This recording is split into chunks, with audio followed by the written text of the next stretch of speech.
அப்போ அம்மாக்கு எந்த பிரச்சனையும் இல்ல டாக்டர்? இல்லைங்க, குட் கொலஸ்ட்ரால் மட்டும் கொஞ்சம் கம்மியா இருக்கு. அதுக்கு பாதாம் மாதிரி நட்ஸ் சாப்பிட்டாலே சரியாயிடும். அடுத்தது என் மனைவி ரேவதியோட டெஸ்ட் ரிப்போர்ட். கண்டிப்பா அவளுக்கு ஏதாவது பிரச்சனை இருக்கும். இவங்க ரிப்போர்ட்லயும் சொல்லிக்கிற மாதிரி எந்த பிரச்சனையும் இல்ல. விட்டமின் டி மட்டும் கொஞ்சம் குறைவா இருக்கு. வாரத்துக்கு ஒரு மாத்திரைன்னு 4 வாரம் சாப்பிட்டாலே விட்டமின் டி பிரச்சனை சரியாயிடும். டாக்டர் உண்மையாவா? அவளுக்கு எந்த பிரச்சனையும் இல்லையா? இல்லைங்க, எந்த பிரச்சனையுமே இல்ல. அப்படியா? அடுத்து உங்க ரிப்போர்ட் தான், பாத்திரலாமா? இவங்களுக்கே எந்த பிரச்சனையும் இல்லாத போது கண்டிப்பா எனக்கு எந்த பிரச்சனையுமே இருக்காது.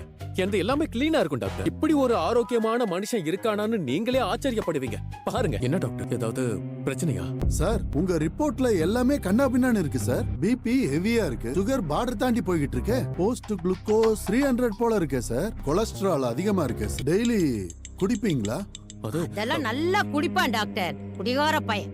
அப்படியே அப்பம் புத்தி இவனுக்கு. ஃபேட்டி லிவர் இருக்கு. இப்படியே போனா முதல்ல லிவர் சிரோசிஸ் வரும், அப்புறம் கிட்னி ஃபெயிலியர் ஆகும். என்ன டாக்டர் பயமுறுத்துறீங்க? பயமுறுத்தல சார், உங்க ரிப்போர்ட்ல அப்படிதான் இருக்கு. யூரிக் ஆசிட் வேற அதிகமா இருக்கு, பொட்டாசியமும் அதிகமா இருக்கு. எதுவுமே சரியில்லையே. என்னென்னமோ சொல்றீங்க டாக்டர்? இல்லம்மா, ரிப்போர்ட்ல இருக்கிற பிரச்சனைய சொல்றேன். உடனே இவர் லைஃப் ஸ்டைல சேஞ்ச் பண்ணியே ஆகணும். நீங்க உங்க உடம்ப நல்லா வச்சிருப்பீங்கன்னு நினைச்சு இவ்வளவு மோசமா வச்சிருக்கீங்க. தினமும் குடிதான் டாக்டர், குடிதான். நைட்டு 12 மணிக்கு சோத்து பானையில போய் விழறான். தெருமணிக்கு போகணும்னா கூட காரு, நடக்கிறதே இல்ல. சத்தான சாப்பாடு சாப்பிடறதே கிடையாது. கை கால அசைச்சு எதுவுமே செய்யறது. அப்புறம் எப்படி இவன் நல்லா இருப்பான்? பாரு, உடம்பு பூரா வியாதி. கொஞ்சம் சும்மா இருக்குமா? நான் என்ன பண்ணணும் டாக்டர், நீங்க சொல்லுங்க, நான் செய்யறேன். நான் என்ன பண்ணா இதெல்லாம் சரியாகணும் நீங்க சொல்லுங்க. குடிக்கிறத உடனே இமிடியேட்டா ஸ்டாப் பண்ணணும். கண்ட நேரத்துக்கு கண்ட சாப்பாடா சாப்பிடக்கூடாது. ஹெல்த்தியா சாப்பிடணும். ஃப்ரைட் ஐட்டம்ஸ், ஆயில் எல்லாம் சுத்தமா அவாய்ட் பண்ணணும். அப்புறம் தினமும் வாக்கிங் போகணும். ஏமா?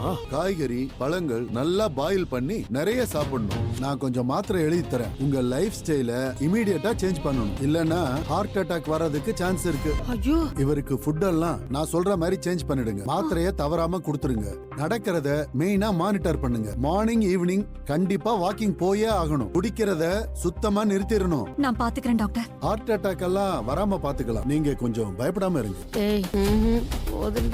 அதுக்கு பிறகு தேவதை கொடுத்த 3 கோடாரியும் எடுத்துக்கிட்டு அவன் சந்தோஷமா வீட்டுக்கு போனானா. இதுல இருந்து என்ன தெரியுது? நாம நேர்மையா இருந்தா எல்லாம் நல்லபடியா நடக்கும். இன்னொரு கதை தாத்தா. இன்னொரு கதை நான் நாளைக்கு சொல்றேன். இப்ப நீ ஹோம்வொர்க் பண்ணு. இந்த கதை சொல்லுங்க தாத்தா. இல்ல ஹோம்வொர்க் பண்ணா தான் நான் கதையெல்லாம் சொல்லுவேன். இப்ப இந்த சப்ஜெக்ட முடி. சமத்தா செய்யணும். நல்லா இருக்கா? நோட்டை எடுத்து எழுது பாப்பா. எழுது. இதுல பண்ணணுமா? சொல்ல மறந்துட்டேன். அத்தை ஃபோன் பண்ணிருந்தாங்க. கார்த்திக் நாளைக்கு பொண்ணு பார்க்க போறாங்களா, நாமளும் கூட போகணும்னு சொன்னாங்க. எனக்கும் ஃபோன் பண்ணாங்க. நான் போட்டுமான்னு அத்தை கிட்ட கேட்டேன். மாமா கிட்ட கேட்டு சொல்றேன்னு சொன்னாங்க. ஆனா இது வரைக்கும் எந்த பதிலுமே இல்ல. சரி இரு, நான் கேக்குறேன். நானும் போறேன். இதையும் எழுதி முடி. மலர் தம்பி கார்த்திக்கு நாளைக்கு பொண்ணு பார்க்க போறாங்கப்பா. நானே உங்ககிட்ட சொல்லணும்னு நினைச்சேங்க, மறந்துட்டேன். பொண்ணு எந்த ஊரு? சொல்லிருந்தல மாமா, பொன்னேரி. அப்பா நானும் மலரும் வரணும்னு அத்தை நினைக்கிறாங்க. போயிட்டு வந்துட்டுமாப்பா? உனக்கு போன் பண்ணி கூப்பிட்டாங்களா பாக்கியராஜ்? ஆமாமா கூப்பிட்டாங்க. இருந்தாலும் நேர்ல வந்து ஒரு வார்த்தை கூப்பிடலையே. பொண்ணு பார்க்க போறதானு போன்லயே சொல்லிருக்கலாம்னு நினைச்சிருப்பாங்க. அம்மாக்கு வேற உடம்பு சரியில்லை. உன்னோட அம்மாவுக்கு தானே உடம்பு சரியில்லை. உன் தம்பி நல்லா தானே இருக்கான். அவன் வந்து எங்களை கூப்பிட்டுருக்கலாங்க. அவன் வந்தா இங்க யாருக்கும் பிடிக்காது, பேச கூட மாட்டீங்க. இல்லனா அவன் வந்திருப்பான். பொண்ணு பார்க்க நானும் அவரும் போயிட்டு வந்துட்டுமா? சீம்னா கூட பரவாயில்ல. பொண்ணு பார்க்க 2 பேரும் எதுக்கு போய்கிட்டு? அதெல்லாம் ஒண்ணும் வேண்டாம். மலர் மட்டும் போயிட்டு வந்துடட்டும். அப்பா எல்லாத்துக்கும் எல்லாருமே போய்கிட்டு இருக்க வேண்டாம்டா. இல்ல மாமா.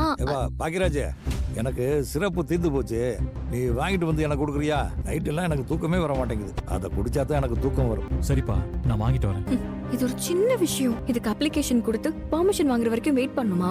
இதெல்லாம் ரொம்ப டூ மச்சா தான் இருக்கு. பெர்மிஷன் கிடைச்சா கூட பரவாயில்ல, அதுவும் கிடைக்க மாட்டேங்குது. இந்த வீட்ல அப்படிதான் மதி. மலரு, மழை வர மாதிரி இருக்கு. காயப்பட்ட துணி எல்லாம் எடுத்துரு. சரிங்க அத்தை. நீ பாத்துக்கோ மதி, வந்துடுறேன். ஸ்ருதி, நீ ஒரு மாதிரி இருக்க. ஒண்ணும் இல்ல நீ. இல்ல என்னமோ இருக்கு. முகமெல்லாம் வாடி இருக்கு. இங்க பாரு, ஏன் கண்ணெல்லாம் கலங்கி இருக்கு. ஒண்ணும் இல்ல நீ. ஸ்ருதி, எதுவா இருந்தாலும் என்கிட்ட சொல்லு. அண்ணியோட தம்பிய எனக்கு ரொம்ப பிடிக்கும் தெரியுமா? அவரு ரொம்ப நல்ல பையன், ரொம்ப அன்பான மரியாதையான பையன். அவருக்கு இப்போ வேறொரு பொண்ணோட கல்யாணம் ஆக போகுதுன்னு நினைச்சா எனக்கு ரொம்ப கஷ்டமா இருக்கு அண்ணி. எனக்கு அவரை பிடிக்கும்னு நான் அவர்கிட்ட கூட சொன்னதில்ல. நம்ம வீட்டுல இத சொல்றத பத்தி யோசிச்சு கூட பார்க்க முடியாது என்னால. அவருன்னா அம்மாக்கும் அப்பாக்கும் சுத்தமா பிடிக்காது. பேச கூட மாட்டாங்க. வீட்டுக்கு வந்தா ஒழுங்கா கூட நடத்த மாட்டாங்க. எனக்கு பிடிச்சிருக்கிறத மட்டும் வச்சு எதுவும் செய்ய முடியாதுன்னு எனக்கு தெரியும். ஆனாலும் கஷ்டமா இருக்கு. என்னப்பா, சாக்லேட்டா? அது சாக்லேட்லாம் இல்ல, அப்பா ஒண்ணு வாங்கிட்டு வந்திருக்கு, எனக்காக வாங்கிட்டு வந்து. எப்படி உட்காரு. எனக்கு சாக்லேட். தரணி மாமா கிளம்பும் போது கடை கூட்டிட்டு போய் 2 பேருக்கும் சாக்லேட் வாங்கி தரேன். வா சுரேஷ். எப்படிக்கா இருக்க? நல்லா இருக்கேன். இது என்னங்க கவர்ல?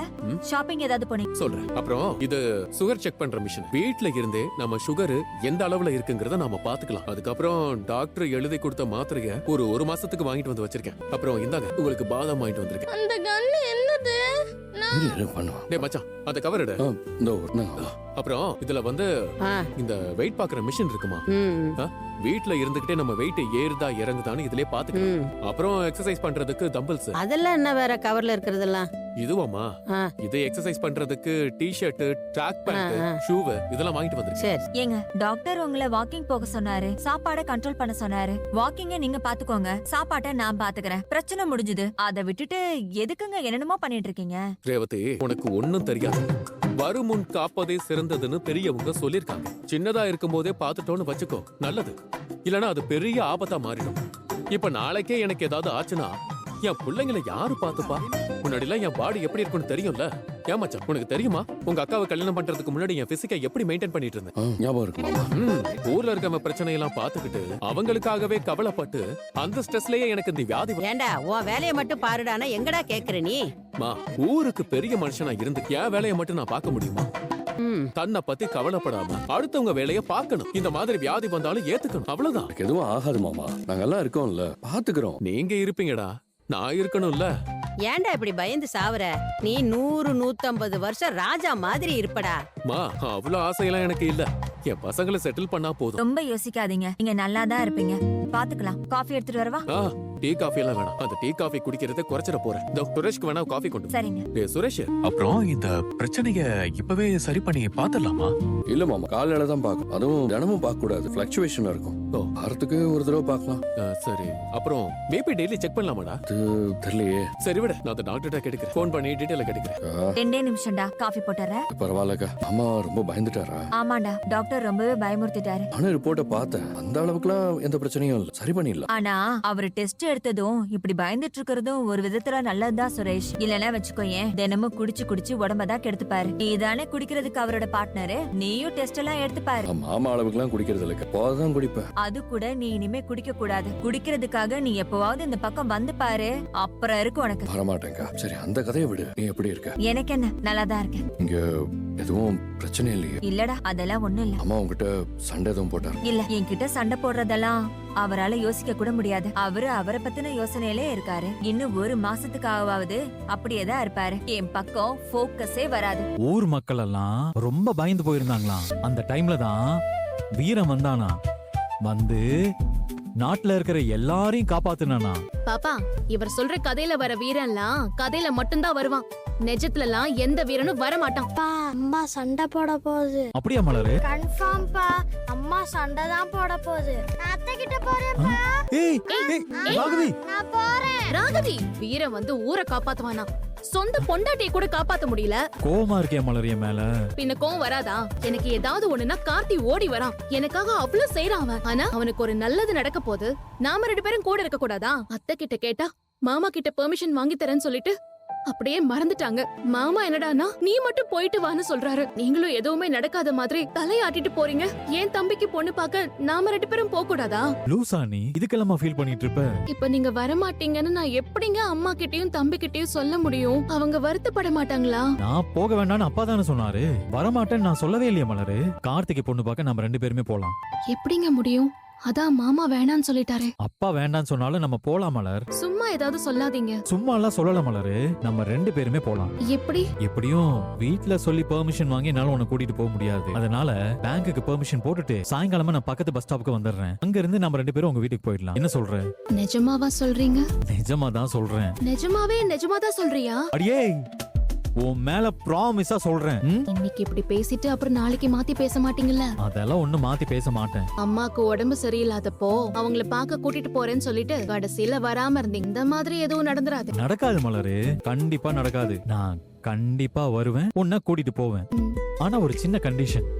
நான் மொக்க வாங்கின கதை ஒண்ணு இருக்குன்னு ரேவதி கிட்ட சொன்னேன்ல, அது என்ன கதைன்னு என்கிட்ட சொல்ல. அதெல்லாம் நான் சொல்ல மாட்டேன். சொல்லு மலரு. சொல்ல மாட்டேன். நீ சொல்லிதான் ஆகணும். ஓஹோ, அப்போ நான் அத சொன்னாதான் நீங்க வருவீங்க, இல்லன்னா வரமாட்டீங்க, அப்படிதானே?